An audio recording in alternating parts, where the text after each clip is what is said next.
Hello friends, welcome to my channel. कैसे हैं आप लोग? आई होप कि आप लोग भी अच्छे होंगे। गूगल फॉर्म से संबंधित डेटा जो बीए टेट 2011 वालों की है, ये वो बहुत ही ज़्यादा नहीं है। यकीन मानिए कि जिन लोगों ने गूगल फॉर्म भरा है, वो 10,000 भी लोग नहीं हैं। अगर उनका मास्टर डेटा तैयार किया जाए, एक ही कैंडिडेट को एक जगह पे दिखाया जाए, तो निश्चित तौर पे 10,000 से ज़्यादा कैंडिडेट्स नहीं हैं। तो आप लोग देख रहे होंगे कि अभी जो बहुत ज़्यादा हाइलाइटेड मैटर चल रहा है, बीए टेट 2011 वालों का, तो उन लोगों के तमाम तरह के सवाल हैं, जो मैं अपने वीडियो में आप लोगों को बताने वाली हूँ। और मैं बता दूँ कि गूगल फॉर्म भरने वालों की कोई गलती नहीं है, उनका भी वही राइट बनता है जो अभी कंटेम्प्ट में है, यानी कि जो सुप्रीम कोर्ट में प्रेज़ेंट टाइम में प्रेज़ेंट प्रोसीडिंग में है, जो उनका राइट बनता है, वो राइट गूगल फॉर्म वालों का भी राइट बनता है। क्यों? क्योंकि जो हमारे संविधान में न्याय की व्यवस्था की गई है, तो वो न्याय जो है डिफरेंट परिस्थितियों में डिफरेंट न्याय दिया जाता है। जिसके पास पैसा नहीं है, जो निचले पायदान पे हैं, क्या उनको न्याय का उतना ही हिस्सा मिलना चाहिए जो ऊँचे पायदान पे हैं? मैं आपको ये एक एग्ज़ाम्पल देके समझाती हूँ। जैसे कि मान लीजिए कि कोई एक एप्पल है, सेब, उसी घर में एक माँ के 3 बच्चे हैं। मान लीजिए कि जो छोटा बच्चा है, जो सबसे छोटा है, उसको एप्पल का आधा टुकड़ा दिया जाएगा और आधे में उन 2 बच्चों को दिया जाएगा, जो दोनों बड़े हैं। इससे न्याय का गलत डिवाइडेशन नहीं कहा जाएगा, क्योंकि जो छोटा बच्चा है, अभी उसे नहीं पता है कि हमें कितना संतोष करना है, क्या नहीं करना है, बराबर डिवाइडेशन करना है, यानी कि उसकी जो ललक है, वो बड़े बच्चे से डिफरेंट है। कहने का मतलब है कि वो बच्चा अभी उस सिचुएशन, उस पायदान पे नहीं आया है। यानी कि माँ अगर आधे एप्पल छोटे को दे रही है और आधे में दोनों को दे रही है, तो इसे गलत न्याय की श्रेणी में नहीं ले जाया जा सकता। उसी तरह से जो लोग प्रेज़ेंट प्रोसीडिंग में हैं, वो ये कहें कि जो लोग बाद में आए हैं या जो बाद में गूगल फॉर्म भरे हैं, उनको न्याय नहीं मिलना चाहिए, उनको सीट नहीं मिलना चाहिए, यानी कि उन्हें बीए टेट का लाभ नहीं मिलना चाहिए, तो ये कॉन्स्टिट्यूशन के अकॉर्डिंग सही नहीं होगा। जो लोग कॉन्स्टिट्यूशन पढ़े हैं, वो मेरी इस बात को अच्छे से समझ रहे होंगे। न्याय का जो वितरणात्मक नियम है, वो डिफरेंट परिस्थितियों में डिफरेंट है। अब जिन बच्चों को बाद में पता चला, तो उन्होंने बाद में गूगल फॉर्म भरा है। गूगल फॉर्म के माध्यम से जो डेटा कलेक्ट किया गया, उन्हें इग्नोर नहीं किया जा सकता। अब हमारे देश की शीर्ष अदालत सुप्रीम कोर्ट में अगर ऐसा होता है, निश्चित तौर पे चीज़ें गलत होंगी। आप सभी लोग इस चीज़ को रियलाइज़ करेंगे। लेकिन हाँ, अगर सुप्रीम कोर्ट का ऐसा कोई जजमेंट आता है, तो आप लोग भी इस पे कुछ नहीं कर सकते, और कुछ कर सकते हैं तो रिव्यू डाल सकते हैं। रिव्यू डालने पर ये होगा कि हो सकता है कि कल को आपके हित में चीज़ें आ जाएँ। लेकिन यही कहूँगी कि मैं गूगल फॉर्म उतना ही वैध है, जितना कि प्रेज़ेंट प्रोसीडिंग वाले जो कोर्ट में हैं, यानी कि जिनका डेटा, जिसको जब पता चला तब वो याची बना, जिसको जब पता चला उसने उतना पेमेंट किया, किसी का पेमेंट सार्थक जगह पे गया, किसी का निरर्थक जगह पे गया, कोई शोषण किया तो कोई शोषित हुआ। तो अब अगर न्याय मिलने जा रहा है या फिर न्याय मिलता है याची लाभ के तहत, तो निश्चित तौर पर गूगल फॉर्म वालों का भी उतना ही अधिकार, उतना ही हक है, जितना और लोगों का है। इनफैक्ट ये कहा जा सकता है कि इस बीए टेट 2011 की जो भर्ती है, इसमें सबका बराबर का हक और अधिकार है। कहने का मतलब ये है कि ये जो 14-15 साल का वनवास है, वो सिर्फ़ एक या फिर जो प्रेज़ेंट टाइम में हैं, प्रेज़ेंट प्रोसीडिंग में उन्होंने ही नहीं झेला है, बल्कि सबने वो चीज़ें झेली हैं। अगर आपने 14-15 साल बर्बाद किए हैं, तो बीए टेट 11 में शामिल हर कैंडिडेट ने बेकार किया है। आप लोगों ने देखा होगा कि जो भर्तियाँ हुई 2011 के बाद, हालाँकि 2011 में जब बीए टेट हुआ था, तब 18 लाख प्लस बच्चों ने अप्लाई किया था, जिसमें से 2 लाख प्लस कैंडिडेट क्वालीफाई हुए थे, दोनों यानी कि प्राइमरी जूनियर मिला के। तो उस समय के बाद जो भी भर्तियाँ आई, आप लोग देखे होंगे कि 68,500 की भर्ती हुई, 69,000 की भर्ती हुई, 29,000 यानी 29,000 की भर्ती हुई और 72,825 की शिक्षक भर्ती हुई। लेकिन किसी भी भर्ती में पूरी सीटें नहीं भरी गई। उन पूरी सीटों को भरने के लिए लोग कोर्ट के चक्कर लगाते रहे, लेकिन आज तक इन सभी भर्तियों में पूरी सीटें नहीं भरी गई हैं।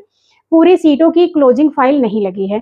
अब सोचिए कि एक तो ये नुकसान बच्चों को उठाना पड़ रहा है, दूसरे 72,825 शिक्षक भर्ती में 2 बार आवेदन कराया गया, तो निश्चित तौर पे दोनों ही आवेदन पर भर्ती होनी चाहिए थी, लेकिन नहीं हुआ।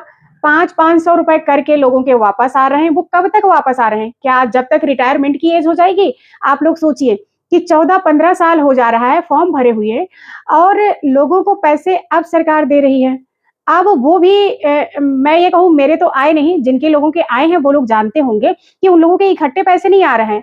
एक एवरेज आप लोगों ने देखा होगा कि 30 से 35 हज़ार एक कैंडिडेट ने खर्च किए आवेदन करने में, तो क्या इस भर्ती पे कोई एक्शन नहीं होना चाहिए? इस भर्ती में यानी विज्ञापन पे क्या भर्ती नहीं होनी चाहिए? तो ये सरासर क्या गलत है कि नहीं है? कि और अगर गलत हो रहा है तो उसके ज़िम्मेदार हम लोग भी हैं। क्या हम लोग ज़िम्मेदार नहीं हैं? हम लोग भी ज़िम्मेदार हैं। हम लोगों के अधिकारों का हनन होता है ना, तो हम लोग संतोष करके बैठ जाते हैं कि चलो नेक्स्ट नेक्स्ट भर्ती में देखते हैं, सही टाइम पे सही कदम हम लोग नहीं उठाते हैं। और उसी तरह से सरकार को भी क्या पड़ी है भाई कि जहाँ चीज़ें चल जा रही हैं, सरकार क्यों देगी? और अभी भी आप लोग जानते हैं कि 50,000 प्लस सीटें खाली हैं। ये आप सभी लोग जानते हैं क्योंकि विधानसभा में ये चीज़ें उठी थी और क्लियर इन्फॉर्मेशन आप लोग भी जानते होंगे, न्यूज़पेपर की कटिंग मैंने भी शेयर किया था, 50,000 प्लस सीटें खाली हैं। अगर सरकार चाहे तो क्या 20-22 हज़ार लोगों को जॉब नहीं दे सकती? जो 14-15 साल से लड़ाई लड़ रहे हैं, जो 2-2 जगह आवेदन करके आज वो वैध नहीं है। क्योंकि 2011 की बात की जाए तो इन बीए टेट 2011 वालों से अगर एजुकेशन के मामले में देखा जाए तो कोई भी नहीं था। क्योंकि पहली बार ये पात्रता परीक्षा हुई थी, जिन लोगों ने पात्रता परीक्षा क्वालीफाई किया था, निश्चित तौर पे वो मतलब टीचर बनने के हकदार थे, यानी टीटी क्वालीफाई किए थे। तकरीबन 1.5 लाख शिक्षा मित्र हैं, वो लोग टीचिंग कर रहे हैं, वो लोग एलिजिबल हैं और उन लोगों को जॉब करते हुए एक लंबा टाइम हो गया। तो क्या अब ये जो बच्चे इतने दिन से भटक रहे हैं 14-15 साल से, इनका लंबा टाइम नहीं हो गया? क्या इनके लिए सरकार को नहीं सोचना चाहिए? क्या इनके लिए सरकार को प्लानिंग नहीं करनी चाहिए? और अगर 2012 के विज्ञापन पे और 2011 की बची हुई सीटों पर अगर सरकार भर्ती करे तो निश्चित तौर पे राइट होगा, इसके खिलाफ कोई कुछ नहीं कर सकता, यानी कि सरकार कर सकती है। अगर हम सारे बच्चे सहमत हो जाएँ और गवर्नमेंट चाह ले तो निश्चित तौर पर 2011 की जो बची हुई सीटें हैं 6100 कुछ मतलब 170 और 2012 की जो 72,825 शिक्षक भर्ती है तो उस पे भी भर्ती हो सकती है। लेकिन हम सभी एकजुट नहीं हैं, हम सभी को कोई मतलब नहीं है कि हम एक साथ एक प्लेटफ़ॉर्म पे आएँ। वरना निश्चित तौर पे इस विज्ञापन पे भी बात होती और इस विज्ञापन पे भी जजमेंट आता तो सरकार को भर्ती करनी ही पड़ती। क्योंकि ये बच्चे भी 14-15 साल पुराने हैं और अब जो कोर्स कराए जा रहे हैं कि वो न्यू बच्चे हैं, तो क्या उन बच्चों के लिए एडवांस में 50,000 प्लस सीटें रखी जा रही हैं? क्योंकि ये सारे मुद्दे जो हैं विधानसभा में उठाए गए थे, जो मैं आपको बता रही हूँ कि जहाँ पे ये था कि डीएलएड वगैरह जो कोर्स चल रहा है, ये सब प्राइमरी के लिए है। तो ये है कि ये जो सीटें हैं अगली साल भर्ती आएगी, यानी कि अगली साल जो भर्ती आएगी इन्हीं लोगों से भरी जाएगी, क्योंकि हम इस टाइप से कोर्स करवा रहे हैं तो इनको हम क्या देंगे? ऐसा कोर्ट में प्रेज़ेंट किया गया गवर्नमेंट के साइड से। आप लोग सोचिए कि जो समस्याएँ आज हैं, उसका निदान आज करना है कि जो समस्या आई ही नहीं है, उसके लिए पहले से सीटें रखी जा रही हैं। क्या ये गलत नहीं है?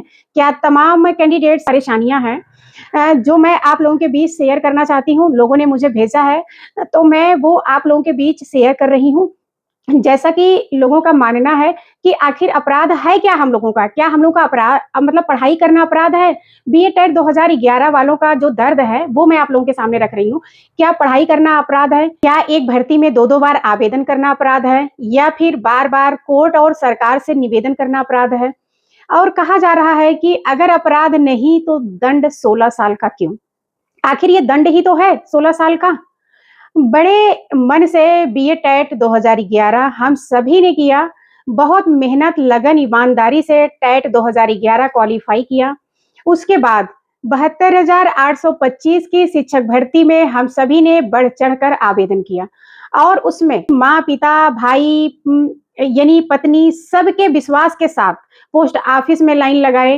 फिर क्या होता है कि दोबारा से वही विज्ञापन निकाला जाता है 7-12-12 फिर लाइन में समझ लीजिए कि हज़ारों लोग बड़ी-बड़ी लाइनों में लगे रहे। बैंक में उपरोक्त सभी लाइन लगाए, यानी कि फिर वही माँ, बहन, भाई, पत्नी, पिता सबको लेके लोगों ने लाइन लगाया। किस तरह से चालान बनवा के जो लोग ये फेस किए हैं, वो बहुत अच्छे से जानते हैं और ये कैंडिडेट जिन घरों के हैं, वो लोग भी जानते हैं। फिर क्या होता है कि मामला कोर्ट में विचाराधीन हो जाता है, यानी कि मामला अब कोर्ट में चलने लगा, अब कोर्ट के भी चक्कर लोग लगाने लगे।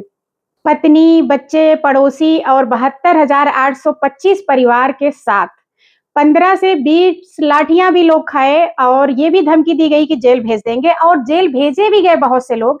ये आप लोगों ने खुद देखा होगा पिछली मतलब जो भी न्यूज़ चैनलों में था, न्यूज़ में था। 72,825 परिवारों का ये दर्द है। फिर क्या होता है कि कोर्ट ने किया 66,000 पदों पर भर्ती ये कहकर कि अंतरिम आदेश के तहत ये भर्ती की जा रही है। फिर क्या होता है कोर्ट परिणाम आता है 25/7/17 को जो कोर्ट ने ये कहा कि जो भर्ती हो गए वो नियम विरुद्ध थे, लेकिन वो हटाए नहीं जाएँगे और अगर सरकार का मन हो तो वो दूसरा विज्ञापन कर ले। यानी कहने का मतलब है कि जो भर्ती की गई वो सही नहीं थी, लेकिन उन्हें नहीं हटाया जा सकता और अगर सरकार चाहे तो दूसरा विज्ञापन पे भर्ती कर ले। फिर 2011 से देखते-देखते 2026 आ गया, देखते-देखते क्या इतना समय बिताने के बाद फिर हम सब की ज़रूरत आज भी वही की वही है। क्या लोगों का अपराध था बीए टेट 2011 करना? और कुछ लोग ओवर एज हो गए हैं, क्या उनका भी अपराध था और भर्तियों में शामिल नहीं हो पाए? कोर्ट ने हज़ारों याचिकाएँ खारिज की, सरकार ने भी 2011 विज्ञापन और बहुत सारी भर्तियों के क्लोजिंग रिपोर्ट भी लगी। हालाँकि मुझे जो पता है कि क्लोजिंग रिपोर्ट नहीं लगी है, जो लोगों ने मुझे भेजा है उसके बेस पे मैं बता रही हूँ आप लोग फिर लाइन लगाई है एक उम्मीद के साथ कि 22 अप्रैल 2026 में कोर्ट की सुनवाई में और सुनवाई के बाद शिक्षा प्राप्त करो, आगे कॉम्पिटिशन दो, फिर कोर्ट, फिर धरना, फिर लाठी और फिर जेल, क्योंकि आप शिक्षित हो। इसके बाद किससे रोए 72,825 परिवार सरकार से, कोर्ट से, भगवान से, 3 बदलती सरकारों से या भाग्य से। अब कोर्ट ये कहे कि आप 2017 आदेश से पहले कोर्ट में थे या नहीं, वर्तमान कंटेम्प्ट में हैं या नहीं? मेरा उत्तर है, हम इस धरती के प्राणी ही नहीं, कि हम बीए टेट 2011 ही नहीं और हम पीड़ित भी नहीं हैं और ना मानसिक और ना शारीरिक और ना आर्थिक। किसी भाई को देखा वो अपने बच्चे की फीस नहीं जमा कर पा रहा, कोई बहन रोते हुए रोटी बना रही है, किसी को समझाया पर उसने आत्महत्या कर ली, कोई डिप्रेशन में मर गया तो फिर 16 साल हम सबको सीधे जेल में ही क्यों नहीं डाल दिया जाता? एक प्रार्थना उच्च पदस्थ सरकार, विपक्ष और कोर्ट से राम मंदिर तो बनवा दिया पर रामचरित्र का उदाहरण कौन देगा? 22 अप्रैल 2026 से पहले ये प्रश्न सरकार, नेता और कोर्ट सभी से क्यों, आखिर ऐसा क्यों? कहने का मतलब है कि ये दुःख दर्द आप लोग बहुत अच्छे से समझ सकते हैं कि ये बीए टेट 2011 वालों के दुःख दर्द हैं, जिसमें हालाँकि मैं खुद शामिल हूँ। उस दुःख दर्द को मैं अपने चैनल के माध्यम से आप लोगों तक पहुँचा रही हूँ। निश्चित तौर पे कुछ लोग बहुत ही ज़्यादा डिप्रेशन में हैं, आर्थिक रूप से बहुत ज़्यादा पीड़ित हैं। मैं यही कहना चाहूँगी कि उन सभी भाई-बहनों को न्याय मिलना चाहिए, जो बीए टेट 2011 हैं, यानी कि जितने लोगों ने आवेदन किया है 11-12 में, उन सभी के साथ तब तक न्याय नहीं होगा जब तक सरकार इन सभी को समायोजित नहीं करती। कहने का मतलब है कि ये 72,825 शिक्षक भर्ती में बची हुई सीटें जो 2011 की हैं 6,000 प्लस और जो 2012 में 72,825 की शिक्षक भर्ती है, उसमें सभी कैंडिडेट्स को भर्ती की जाए जो एलिजिबल हैं, जो उससे विज्ञापन के अकॉर्डिंग अपने सारे क्राइटेरिया पूरा करते हैं, उन सभी विज्ञापन को कंप्लीटली पूर्ण की जाए ताकि 72,825 शिक्षक भर्ती से संबंधित जो तमाम मामले हैं, वो सुलझ सकें, सबको सबका न्याय और अधिकार मिल जाए। और कहें तो देर तो बहुत हो चुकी है क्योंकि 14-15 साल कम नहीं होता, 2011-12 सभी को देखते हुए, तो उन सभी के साथ न्याय होगा। मेरी आप सभी से विनम्र निवेदन है कि आप लोगों के यानी आप लोग जो कर सकते हो लोगों के लिए उसकी आवाज़ ज़रूर बने, उसके लिए पीछे नहीं हटो और सारे लोग प्लीज़ एक प्लेटफ़ॉर्म पे आओ, एक ही माँग करो, जो बची हुई सीटें 2011 की हैं, उसको कंप्लीट की जाए और साथ ही 2012 के विज्ञापन को बहाल करते हुए उस पे जल्द से जल्द भर्ती प्रक्रिया शुरू की जाए ताकि 72,825 परिवारों का भला हो सके। तो ये वीडियो कैसा लगा आप लोगों को? हालाँकि कुछ लोगों को हो सकता है ये हवा में बातें लगेंगी, लेकिन ग्राउंड लेवल पे हकीकत यही है, फॉर्म ऐसे ही अप्लाई किए गए, ऐसे ही चीज़ें हुई और लोगों की उम्र बीत गई है, अब वो किसमें क्या आवेदन करें, क्या ना करें, क्या तैयारी करें, अपना परिवार देखें, क्या करें, ज़िंदगी में आगे बढ़ें कि आगे बढ़ें भी तो तब बढ़ें जब उनके पास आगे बढ़ने के लिए कोई ऑप्शन हो। हाँ, खेती-बाड़ी, मज़दूरी करके इंसान कितने आगे बढ़ सकता है, इस महँगाई में आप लोग बहुत अच्छे से जानते हैं, लोग अपनी फैमिली कैसे चला सकते हैं और ये लोग तो कोई भीख नहीं माँग रहे हैं, ये लोगों का हक और अधिकार रहे क्योंकि ये लोग भी बीएड टेट क्वालीफाई हैं, 2-2 बार इन लोगों ने आवेदन किया है। तो फिर मिलूँगी इसी के साथ नेक्स्ट वीडियो में, नेक्स्ट अपडेट के साथ। तब तक के लिए बाय-बाय, टेक केयर।